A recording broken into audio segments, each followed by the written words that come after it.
Salut à tous, Steve, supporter of Marseille, j'espère que vous allez bien. Je te fais le débrief en voiture, mais t'as vu cette fois à l'arrêt parce que bon, en conduisant, on me dit oh fais attention, malgré que je fais attention, mais voilà. Donc je tiens compte de ce que vous me dites aussi, t'as vu. Bon, assez de parler de moi, on va débriefer ensemble cette 6e défaite de Ligue 1 en 15 matchs, 15 ou 16 matchs, je sais même plus. Nantes OM, défaite 3-2, c'est parti.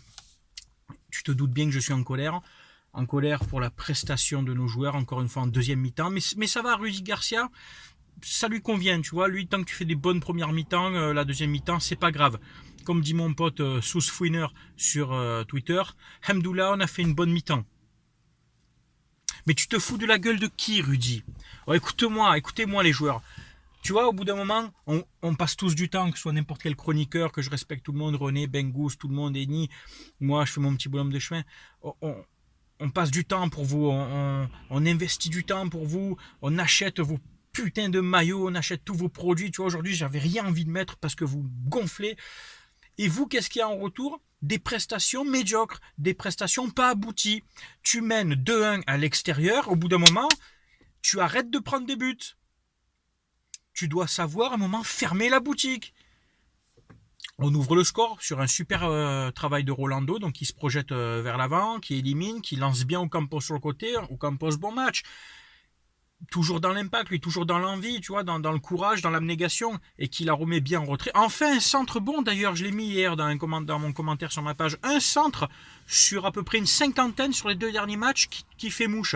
Morgan Sanson qui se retrouve bien à la réception, sans contrôle, plat du pied, ouverture du score. Ce que je veux dire par les centres, c'est que par exemple, Thauvin, hier, tu as fait une quinzaine de centres. Je crois même 20 centres tu as fait. Et ça n'aboutit à rien. Donc les gars, soit vous faites du travail spécifique à l'entraînement, parce que c'est quand même dingue. Je crois qu'on voit tous les mêmes matchs, les gars. Il n'y a aucun centre qui est dangereux. Il n'y a aucun centre qui aboutit, ni corner d'ailleurs. Si, à un moment, il y a un corner où Gustavo la reprend sans faire exprès, ça tape le poteau, on n'a pas de cul, mais il fait même pas exprès, donc on peut pas dire que... Enfin, tu vois...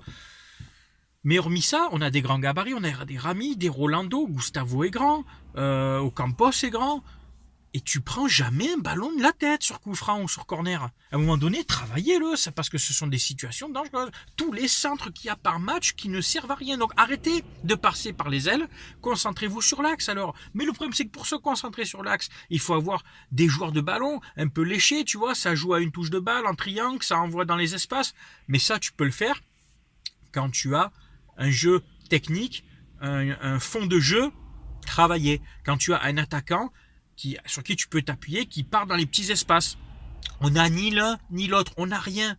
C'est toujours sur l'exploit individuel. Là, c'était un beau mouvement avec Ocampos, qui remet Ascension. Mais après, c'est quoi? Un but sur un penalty? Alors oui, c'est vrai, Germain la remet bien. Germain, première mi-temps correct. Je vais pas l'enfoncer, Gasper.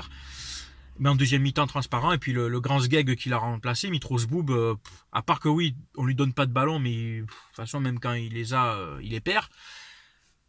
C'est difficile de jouer, de vous regarder jouer, c'est vraiment pas plaisant, et c'est vraiment pas agréable, et en fait, on a plus de...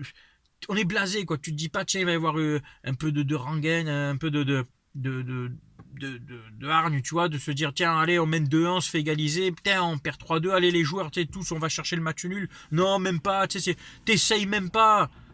Et Rudy Garcia, tes remplacements, Jordan Amonvier, putain, mais il sert à quoi ce mec? Tu es devenu le Patrice Evra de junior, Jordan Amavi, tu es devenu nul, tu as perdu. Mais c'est pas possible, c'était un cousin à toi qui jouait l'année dernière. C'est pas possible autrement. Tu as perdu toute lucidité de jeu, tu as perdu toute intelligence de jeu. Virez-moi ce joueur. Soit tu te remets très vite en question, Jordan, mais tu es devenu nul à chier. Même Kurzawa, même Jallet, meilleur que toi.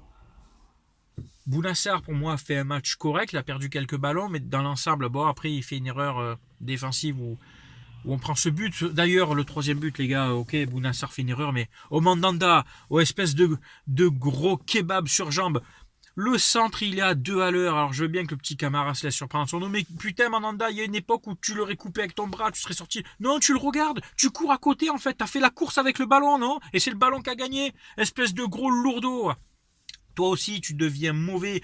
En fait, franchement, les gars, ça va être une année de transition. Ça pue cette saison. Et l'année prochaine, allez, ça dégage. Ubokan, Abdenour, Sertic. D'ailleurs, Abdenour, Sertic, c'est des joueurs à toi, Rudy, hein, que tu ne fais pas jouer, mais tu les as voulu. Et ces mecs-là, eux deux, ils prennent 400 000 par mois. Donc ces trois-là, ça dégage. Mandanda, allez, il te reste une saison, mais tu sais quoi, dignement, tu vas aller sur le banc, on va recruter un meilleur gardien l'année prochaine et tu vas aller sur le banc. Il y a plein de joueurs. Franchement, on a une masse salariale de mecs qui te servent à rien, sur qui tu peux même pas compter, et dont Rudy Garcia a voulu. On a beau dire, ouais, Zubizarreta, mais il veut pas les joueurs de Zubizarreta. C'est lui qui a voulu Kaletakar, Radonjic et tout. Tu les fais même pas jouer. Alors c'est sûr, je vais pas l'enfoncer, Kaletakar. Le peu de matchs qu'il a fait, bon, c'est toujours pareil, le temps de s'adapter. Tout, tu le fais pas jouer. Radonjic, tu le fais pas jouer. J'ai une idée de compo, vous allez me dire ce que vous en pensez. C'est ouvert au débat, c'est avec moi. Tout le monde a droit à la parole. Tu me vires Germain Mitroglou devant, tu me mets Ocampos. Ah, je vous vois arriver. Oh, Ocampos devant, c'est pas bon. Pourquoi? Il a beaucoup joué en neuf. Est-ce que Ocampos a eu beaucoup sa chance en neuf? Ocampos, l'année dernière, c'est 16 buts, toutes compétitions confondues, en jouant sur le côté. Et il est plus grand que Germain, plus physique que Germain. Il va plus vite que Germain et Mitroglou réunis. Il a une meilleure frappe que ces deux-là. Et franchement, niveau abnégation et impact, il n'y a même pas à discuter. Tu me mets Ocampos devant. Et tu me mets Radonjic à gauche.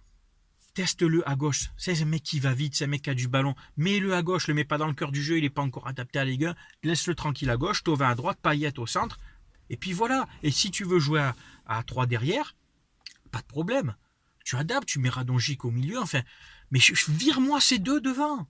Même NG, c'est moyennasse tout ça, tu peux pas compter sur ça. Cet hiver, vous allez me recruter un attaquant. Hein, puis soit disant le grand attaquant c'est Thauvin, mais Thauvin c'est pas un attaquant, c'est un mec qui plante des buts certes, mais en soi ça devait être un bonus en fait quand t'as un grand attaquant plus un Thauvin, c'est ça qui fait la différence. Là non, en fait c'est comme si tu jouais à 10 tout le temps. Mes membres sur Twitter et Facebook le disent, on joue à 10 tout le temps.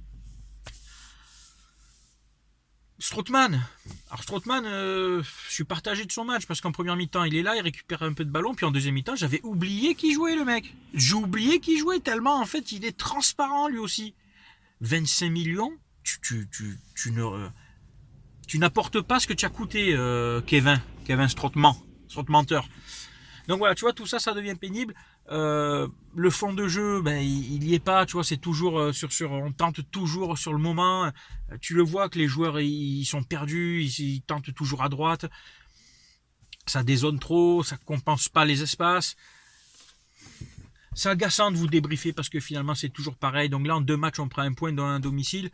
Malgré ça, comme quoi la Ligue 1 est vraiment nulle les gars. Je relève Paris qui fait son bonhomme de chemin. Mais on est quand même qu'à 3 points du deuxième quoi. C'est incroyable quoi. Malgré ça on est à 3 points du deuxième. Donc tu vois les points que tu perds. En étant une équipe moyenne, on aurait juste gagné 1-0 contre Amiens à domicile. Et là tu sors un nul contre Nantes. On serait deuxième égalité. Tu vois comme quoi ce championnat est dégueulasse et les équipes sont dégueulasses. Lyon perd à domicile. Je crois que c'est Montpellier qui a perdu. Enfin, alors c'est sûr, on est encore pas loin du podium, mais en faisant des prestations comme ça, c'est pas encourageant. C'est pas encourageant. Donc vous allez vous bouger un peu, vous allez à la Saint-Etienne et tu sais quoi, nous faites pas honte. Vous ramenez un point au moins de Saint-Etienne, j'en demande même pas plus parce que je sais même pas ce qu'on peut vous demander encore maintenant. Enfin voilà, je salue tous mes membres sur Facebook, sur YouTube, sur Twitter. Vous êtes un peu plus à me suivre maintenant, merci. Ça me fait plaisir, je lis vos messages, ça me touche. Vous le savez, avec moi ici on parle foot, on est là pour débattre tactique, pour échanger ballon. Portez-vous bien et je vous souhaite une bonne fin de semaine à tous.